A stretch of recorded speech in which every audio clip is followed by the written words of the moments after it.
life can be extremely stressful, and it's one of the hardest things to navigate when you're dealing with changing times in your family, in your professional life, in your personal life, in your health, and obviously it can all bleed into your marriage. How do you cope with difficult, stressful, scary times and still continue to nourish your marriage and your own personal mental health?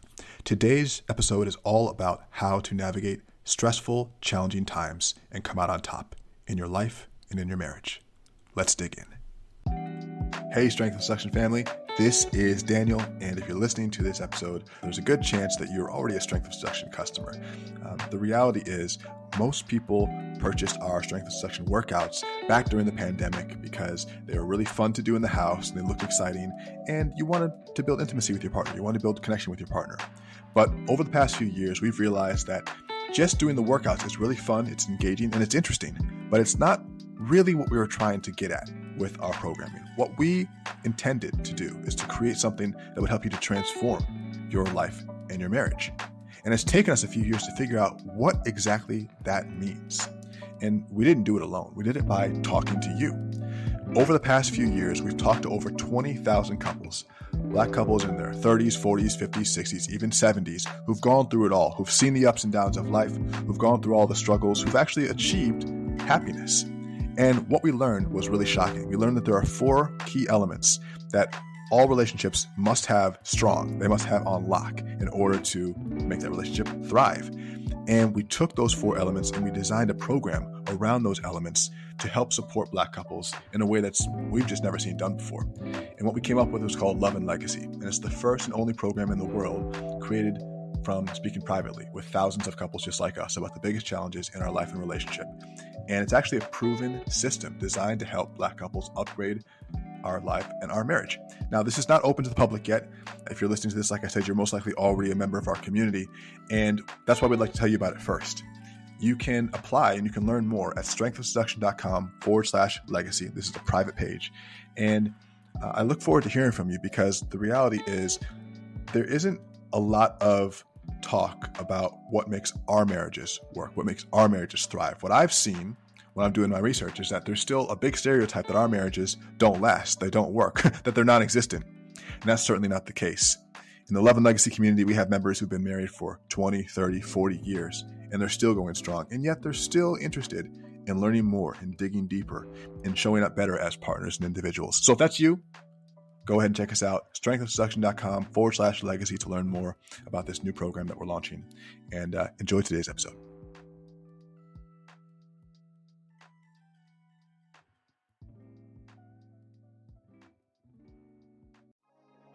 This is the Strength of Seduction podcast, the #1 resource for Black couples who want to build intimacy, love, and connection in their relationship. I'm your host, Daniel DiPiazza.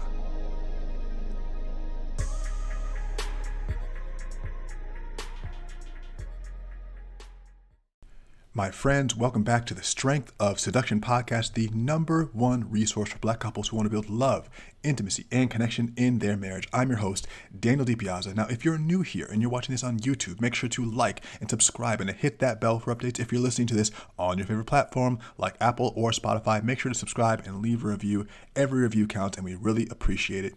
Today's episode is an incredible piece of content that we've worked very hard to deliver to you, basically because it's behind the scenes. This is a coaching session from our Love and Legacy coaching group, which is our premium and exclusive coaching group just for Black married couples. And you're going to be hearing from Renita and Roosevelt, who are our certified counselors who work with couples on all ranges of matters, including how to deal with stressful and challenging times in your personal life and in your marriage, especially how to deal and cope with that stress. That's what today's episode is about. Now, we're not going to be sharing any of the actual conversations that our members have with our coach. This is all kind of confidential, but we will share with you what our coaches are sharing with our clients and how they're advising them and all the different ways that they're helping and supporting them through some of the gems that they're offering. Now, if you're curious about how you can get involved in Love and Legacy and how you can get this type of support, then I encourage you to go to strengthofseduction.com/apply to learn more about this breakthrough program specifically designed for Black couples who want to build stronger communication,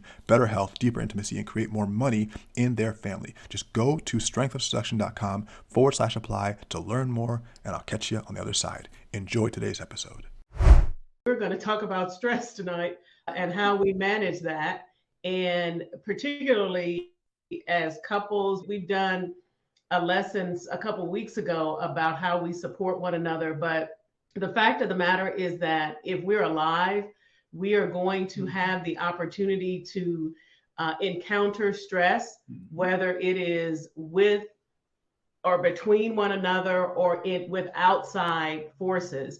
And so tonight is all about how do we communicate in order to better manage that stress. So I want to start off with a couple of just statistics to share with you guys and a question for you all, because in relationships and in our marriages, many times the stress is related to specific topics. And these topics a lot of times are very common, and they show up in a lot of different relationships, whether it's a first marriage, second marriage, third marriage, or whatever the case. But the question that I have for you is, what do you think are the most common? Let us show you some statistics here, and it's just for information purposes. A lot of times these aren't always prevalent. So these are problem areas. A lot of times argument starters, stressors in first marriages. Money, almost 35% of couples say that money is a sore spot for them. Children next, and then below, way down, not even 3%, is chores, communication, in-laws, and work, job, or careers. And so while they still show up in our relationships, they are less prevalent, whereas money and children seem to be the top. Let's talk about what shows up in second marriages. And some of the same ones are at the top, money and children, but it changed. Children are at the top, money is second. Why do you think that's the case? Why do you think children will be, for second marriages, more of a problem area? I think when you come into a second marriage, more likely to have children, and how each has raised their children, and whether or not you're giving your partner, quote unquote, permission to discipline or have, you know what I'm saying, have some authority, for lack of better words, over those children could be the issue. Yeah. You come into a second marriage, you better have that established before you put that ring on. And of course, Reggie, that's easier said than done. You may have all the best intentions, but like some of us that have only been married once, when your kids get to be teenagers, they become a whole different person. It's like a whole nother person. Adolescence is one thing, but when you draw that into having a different parenting styles, that takes it to a whole another level. Gina, were you going to add to that? Anything about why children would be at the top for second marriages? And really part of is just having an awareness, not being caught off guard. That's half the battle, if you will, is just being aware of what those things are. Yeah. And as we look at life, relationships, like Renita said, it can be stressful because we are coming in with different expectations and we're learning how to build a life together. But what we have to understand, and this, I'm sure this is not new information, that if we do not learn to manage stress, we have to understand that it does have an effect on us emotionally, mentally, physically. And I shared earlier in our cohort that the start of January 2023 was a rough time for me. I just changed jobs and was getting up to speed in that job. And it was creating an immense amount of stress because I went from working at one level of persons within our directors and managers to working with the CEOs of different business units. And it was just like a whole new ball game. And there was an expectation. There was lots of different responsibilities. And so I literally had to make adjustments. I had to let Renita know, hey, I don't know if I can continue on with this. I've got to do something different. So definitely being open and being understanding that you have to manage stress because it will affect you in different ways. And again, what I found for myself, when you talk about left unchecked, the adverse effects on your body, your nervous system, immune system, I was finding out that I was losing my appetite. I wasn't eating. I was anxious. And so I had to find ways to deal with that. And the way I dealt with it, I talked with Renita, first of all. I talked with my boss about changing aspects of the job, getting additional training so that I could concentrate, so that I could take care of myself physically. And because what was happening is I was shutting down to her. And because I was not managing it well, I had to make sure that I took care of those things because I wanted to take care of my own health. And then I wanted to also take care of the relationship between the two of us. And that required, quite honestly, and what I'm thankful for, and we'll get into a little bit of this, is we made it safe. I'm thankful that Renita made it safe for me to connect with her, to open up and to be vulnerable. So those are the things that I just want to say, is just making it safe to connect is really what's important in that. And then I would just say the last part of this: do you control stress, or does stress control you? We can't change anything on the outside. We can't manage everything on the outside, but the things on the inside, the things that are happening to us and in us, we can have some control over that. So that's just something to keep in mind. So really too, and this is the last part of just bringing to mind, recognizing that we are in a space where stress is maybe controlling us, are these any of the symptoms that you're seeing? Problems sleeping, like Roosevelt said, feeling tense, shortness of breath on a regular basis, like you're not exerting energy, you're not exercising, but you're sitting there and you get short of breath. And of course, those could be other health problems, but these are some of the things we see with stress. Some of the prolonged health issues that we may see are headaches, stomach aches, back pain, your blood pressure elevated, risk for heart attack and stroke. So again, it's about, this is my body saying something is not right. It's not, the equilibrium is not there. And your body, because it's so wonderfully made, is going to start speaking to you about some of these things and how it's being effective. And then just from in your mind and from a mental standpoint, are you in survival mode? Are you having trouble concentrating, irritable all the time, angry outbursts? And those are some of the things, especially when it's unusual. And I think that's the thing, as partners and as spouses, do I start to see some of these things happening that are very unlike my spouse or my partner? My spouse sleeps all the time. And now all of a sudden they just up at 2-3 o'clock in the morning and pacing. Are they always snapping? What is it that has changed that is causing this different behavior that I'm seeing? So again, it's being able to recognize some of those things. And I'll bring, just because of my own experience with this, everything may not be exactly visual. You may not be able to pick it up just by looking. It may not be a change in behavior. That's why, again, when we talk about the importance of communication, the importance of being able to open up with one another. And again, that's what we're going to give you some questions to help to dig into this, to help you to unpack these things, because Renita may not have ever known what I was going through because she's not with me. She's not in my mind. I did a good job of masking it, but until I was able to open up and felt, and there was other things that went in, there were other items, there were things that happened in the lives of some of our friends that I saw them go down this road, and it did not go well with trying to keep it in. And I said, you know what, I've got to do something different. And that's when I chose to open up to Renita, talk to my boss, talk to interviewed counselors and things of that nature, talk to an executive coach about getting training. But you've got to be willing to open up if there are these things, and just being mindful of one another. So as we're gonna just pick this apart and talk about things and help you to identify, and of course, if they're not present or prevalent right now, that's great. And so this serves as information to be prepared with. As with everything in the toolbox, I don't use the screwdriver every day, but when I need it, it is there. And so again, these become tools for us to use. So what we understand is that there are 3 different kinds of stress: events that you see coming, events you can't see coming, and then ongoing stress. So different things that happen. So let's just share a little bit. So we're going to stop sharing for a minute and give us some ideas of what you would think, events that you can see coming that would cause stress. What are some examples of those? These are things that I know are coming up. I know are going to happen. They happen every year or they happen every month.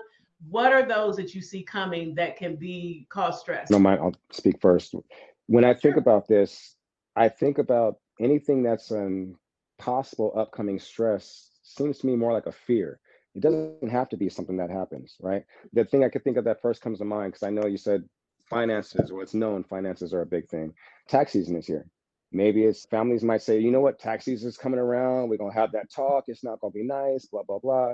And they put that fear out there. But the more I think about it, I feel like at the root of it, we should be trying to figure out, why do these things represent fears in the first place?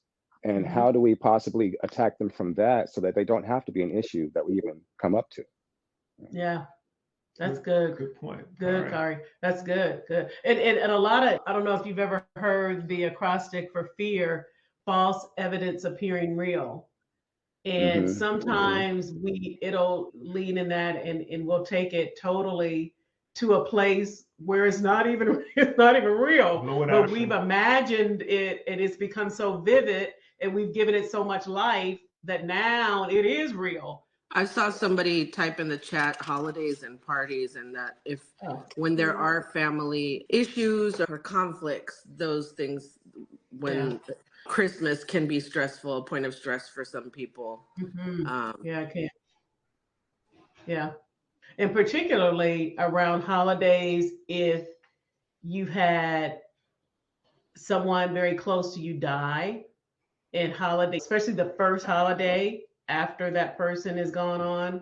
And so again, it's coming. And so it's a stressor. So that's great. Birth of a child. How many of you mothers, the first time, especially the first one, first, second, or third, when it's time to deliver, it's just stressful. So the birth of a child, I know it's coming, but there's some added stress.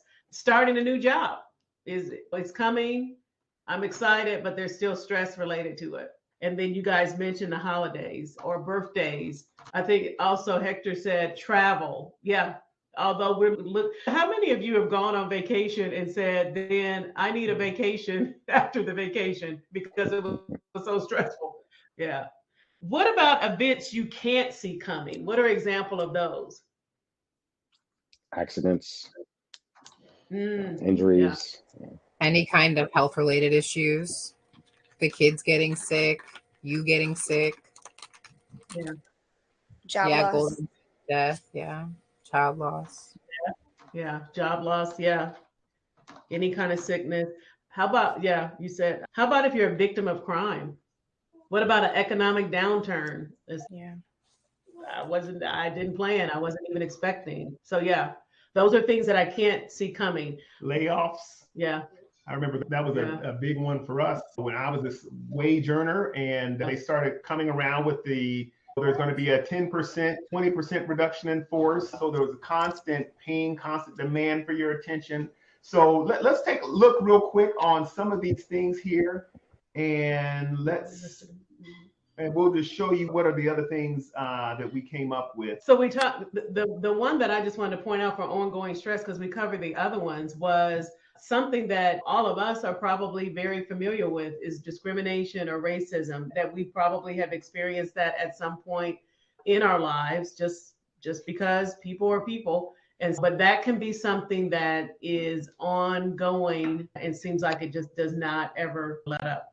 And again, the key to all of this is just recognizing what these potential stressors are so that we can respond to them. So here's what we want to do.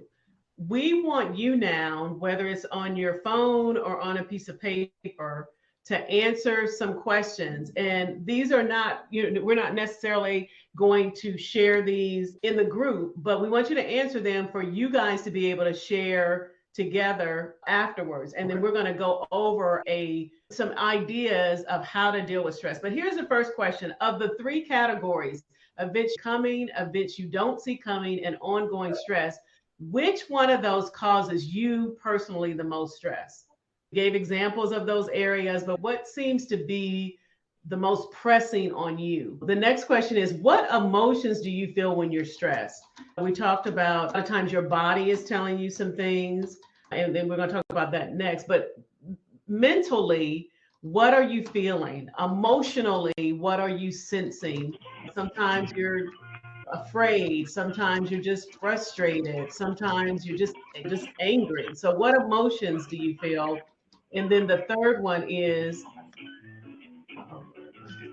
okay, what physical sensations do you experience when you're stressed? So emotionally, there's some things you're feeling, and then physically, there's some sensations that you may have. It's funny because my ear gets hot when I'm under stress. It just starts getting hot. And some people, their heartbeat is faster, but what physical sensations? Number 4 is what things in life put stress on your relationship. So this is not just what you're feeling individually, but there's some things that between us, it's just stressful. We've shared before that for 8 to 10 years, it was just money and finances were just not a conversation that Roosevelt I could have. I could talk to other people about money, but not to him. And it was the checking my checkbook and the trying to balance this and questioning about how much you're spending. It was just like, it was just too much. And it was always an issue when money came up. And so that was something that was a stressor on our relationship.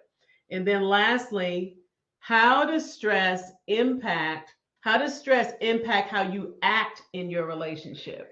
Do you get short with one another? Do you stop talking to one another?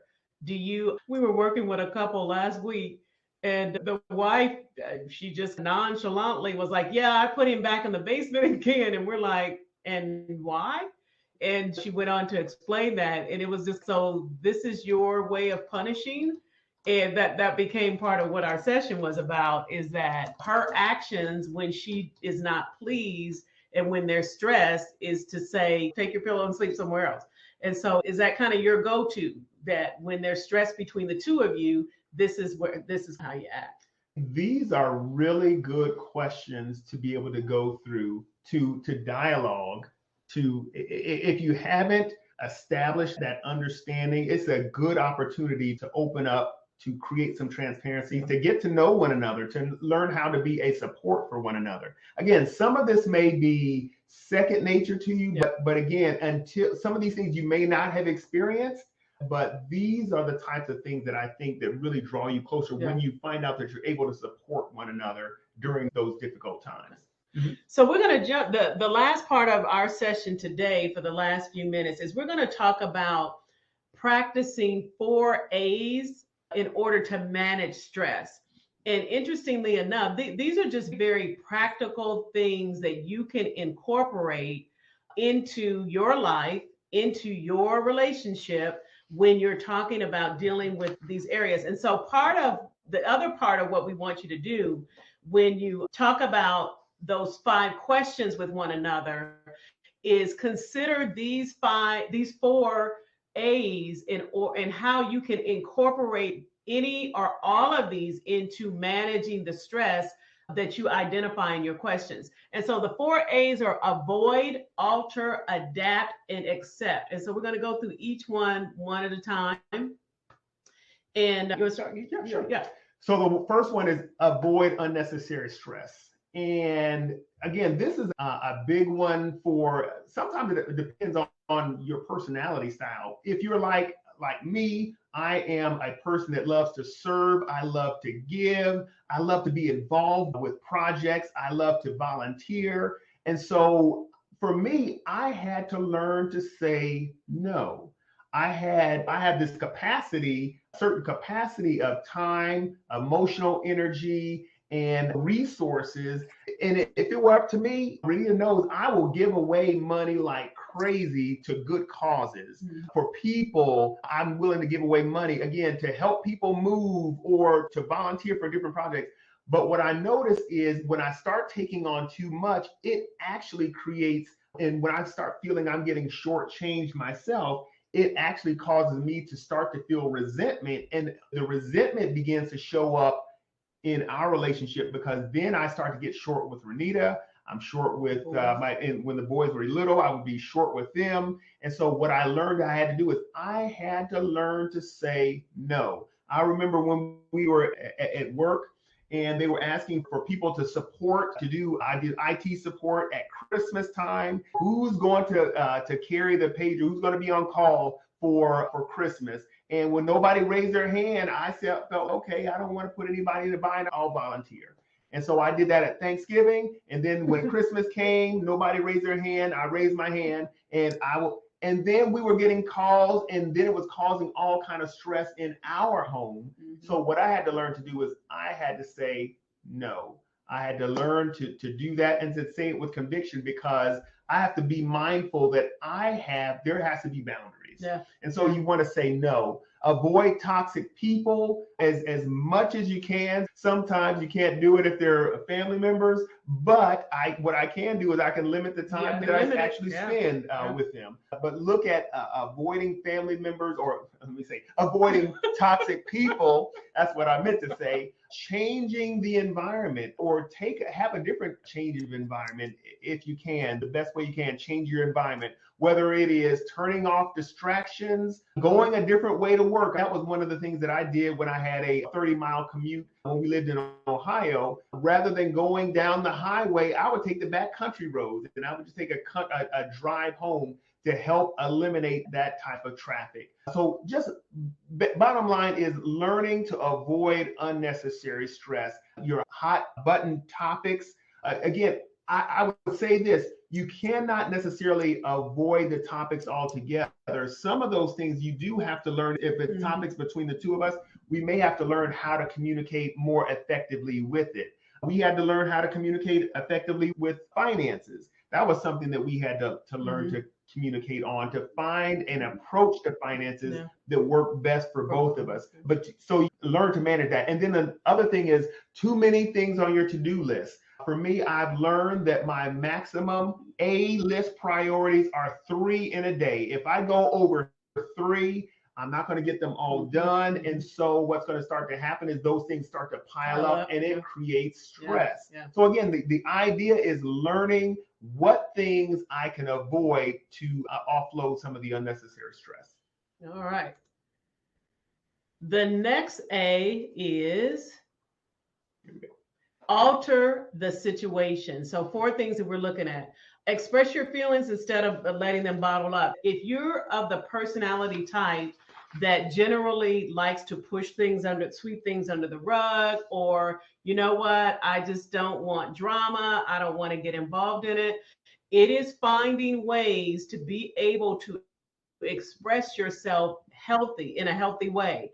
Because what happens, it's like the geyser. Underneath the geyser is all the bubble, and then all of a sudden one day it just shoots up. And so when we bottle things up, it eventually is going to come out. Next thing in altering the situation is meet in the middle, compromise. Maybe you're going to have to, especially in your relationship, if again, on the finance situation, some of the things that start happening for us was making decisions like about a bonus, where I felt like, hey, we need to buy new furniture because we are using your furniture from college. And Roosevelt's feeling, because he's the saver, no, we need to save everything. After all, we need to have $1 million for retirement. We had to alter not just the situation, but alter our thinking and meet somewhere in the middle on some of those things where it didn't feel like he was getting his way, I'm getting my way, but that we were in the middle, in the compromise. We were both getting a piece of what we wanted. And we were able to alter the stress in the situation in that way. Be more assertive. And that's similar to expressing your feelings, is that assertiveness in a way that's not demeaning, that's not belittling, but it also expresses who you are, your viewpoint, because your viewpoint is important. One of the things, as we are very different in personalities, I am more of a talker and Roosevelt's more of a listener. And we both had to learn how to shift that at times. I needed to improve my listening, and he needed to improve his assertiveness in speaking. And over the years, that's been something that has helped in our different situations to alter things. And then the last one is look for balance. Again, it is what are my priorities? What is first? What is second? And keeping those things in balance, not being overly committed, not being always, as with the first example, always saying yes when I really need to say no, but it's looking for a balance such that situations can begin to organically shift in the right direction. All right. Number 3 is adapt to stressors, find something positive. And this for me has been a lifesaver from the standpoint of my natural tendency is to look at the risks of things, see what things can go wrong. And I have to make sure that I'm looking at the positive side. So definitely looking at the positive side of things, looking at the big picture, focusing on what is actually the goal that we're actually looking to meet. Set reasonable expectations for yourself and for others. One of the things that I know about Renita and I is we both have very high standards, but sometimes if I am of the personality type where I'm a perfectionist, what happens sometimes is when people don't live up to my standard, I nitpick or I find fault.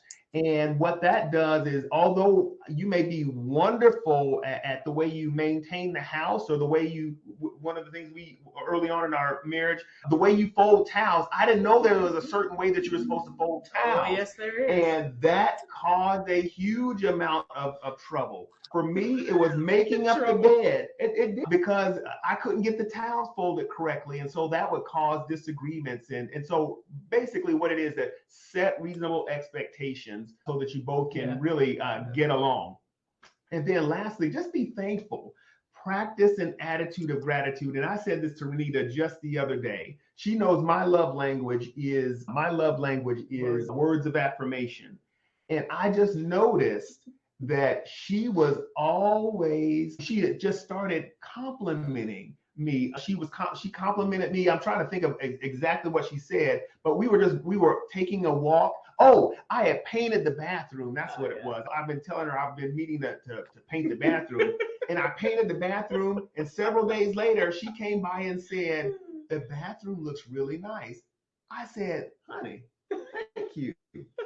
But that is just something that what that does is that really does help in managing when things are stressful. Just practicing gratitude with one another. That also helps to. So for the women who truly understand me, I love you, because they have indicated to me that they understand the importance of folding the towels correctly. There is a way to fold towels that is correct, and there's a way that is incorrect. What about squeezing toothpaste? Do you squeeze it from the middle, or do you squeeze it from the middle? I like to squeeze it from the middle, from the bottom. And when I come to that realization, it's good for me. Opportunities for growth. One of the things that happen in times of stress, and when I accept it, is I can begin, especially in our relationship, we begin to learn things about one another. We begin to learn more about our likes and our dislikes, and how each one of us in our strengths could help the team to overcome certain things. And as our relationship went on, we began to lean on the positive aspects of each other's personality in order to overcome some of the issues that we were facing. The number 3 is big, huge. It's absolutely necessary to forgive, particularly in issues with one another. Forgiveness is huge, because if I decide that I want to carry that weight, there comes a point when it overtakes you. And so offenses, I know many years ago we were talking about the whole idea that the term is, did you take offense to something? You can take it or you can leave it. There are always going to be things that people say, that my spouse says, my partner says, that I can take offense to. I can be offended by that. And I remember there was one day, Roosevelt and I were working on some things. We were working on a presentation that we had to do. And I remember it vividly. He was sitting at the desk and he was typing, and I was sitting behind him on a futon. And I think I had worked on some things, and he was going through it and started critiquing it and da-da-da. And he said something, and I could feel it just the bubbling, the irritation rising up.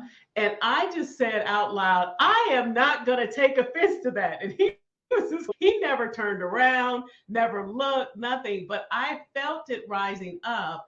And I knew that I could not take the offense, or it was going to just really derail us for the rest of what we were having to do for the evening.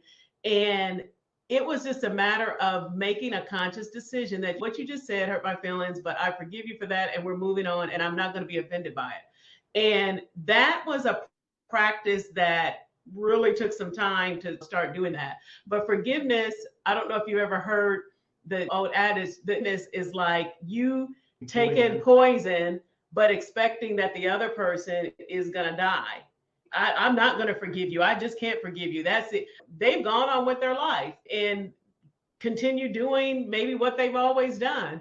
And while you're still tied up in that area of unforgiveness. And then the last thing, which Roosevelt has been talking about quite a bit, that helps us to accept the things we can't change, is really just sharing how you feel about it, expressing that to your partner, to your spouse, so that we can process through it, come up with ideas that can help us to move forward. So those are things on accepting things that we can't change. I'm gonna just share one of these things on recognize what's out of your control, and we'll stop sharing now. But the one thing that I would like to share on the, let's see, let me get back here.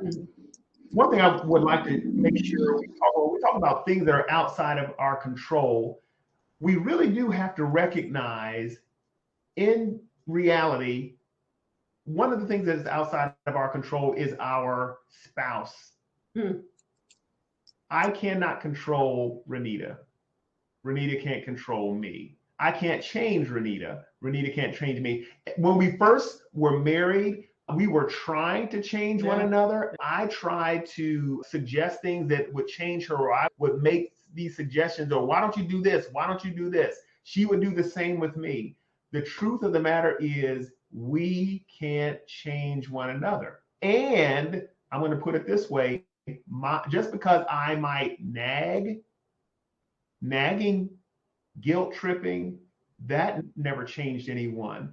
Each of us has to take responsibility for our own behavior. And so that's the first thing that we have to recognize. Now, what is beautiful, and the reason I want to commend each of you just for being here, is to understand that the information that we're receiving tonight and during these sessions, these each give us all opportunities to learn new things that we can change ourselves. We can work on ourselves. I'm not here trying to say, Renita, hey, did you get that one about acceptance? Or did you get that one about avoidance? Did you hear that? You need to do that. No, each of us needs to take the information for ourselves and then be committed to working on issues within our own selves. So those are just some things that just to keep in mind with regard to that. That is it for the Strength of Seduction podcast today, my friends. If you enjoyed today's episode, make sure to like and subscribe on whatever platform you love listening to us on, and leave a review on Apple or Spotify. Every review counts. And of course, if you want to learn more about our transformational coaching program for Black married couples who want to kill the idea of divorce, who want to grow together spiritually, mentally, physically, emotionally, and who want to do it all with love, passion, and fun, of course, go to strengthofseduction.com/apply to learn more about Love and Legacy, our signature coaching program for Black married couples. Now, as I always say, love fiercely, communicate openly, and always find your way back to each other. This is Daniel. I'll catch you next time on the Strength of Seduction podcast. Peace.